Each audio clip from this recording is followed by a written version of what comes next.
siali dengan cinta sebagai rahmatnya agar dapat hidup berkasih sayang laki-laki dan perempuan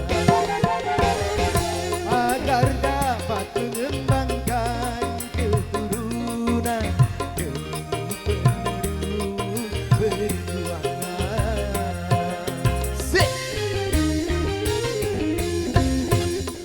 Begitulah Tuhan meletakkan nilai cinta alam kesucian.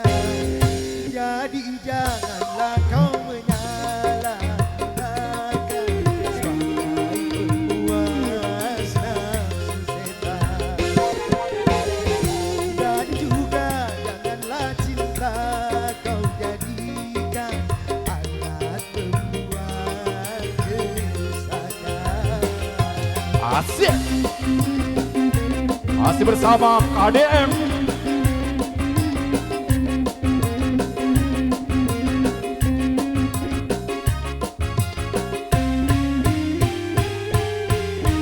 Asik.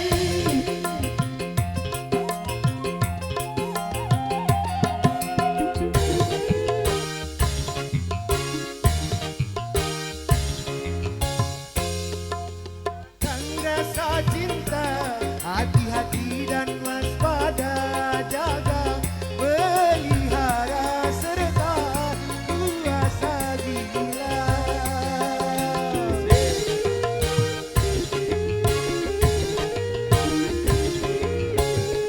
Sehingga sampai waktunya halal bagimu berdua bila hidup cinta tiba.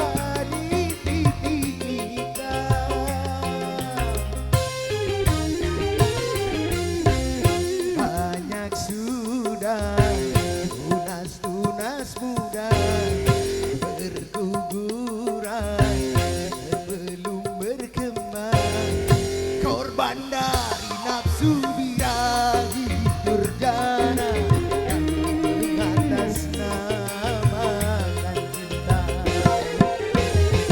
Janganlah kau menodai citra cinta yang memang suci dan mulia.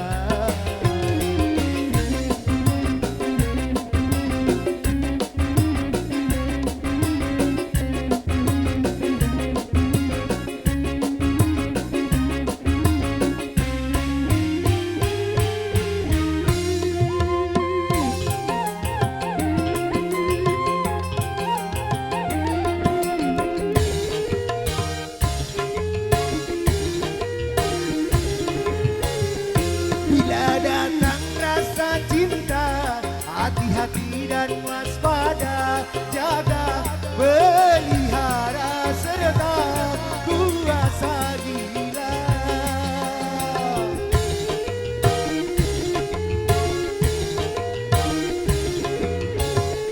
Sehingga sampai waktunya halal bagimu berdua bila hidup cinta tiba di titik nikah.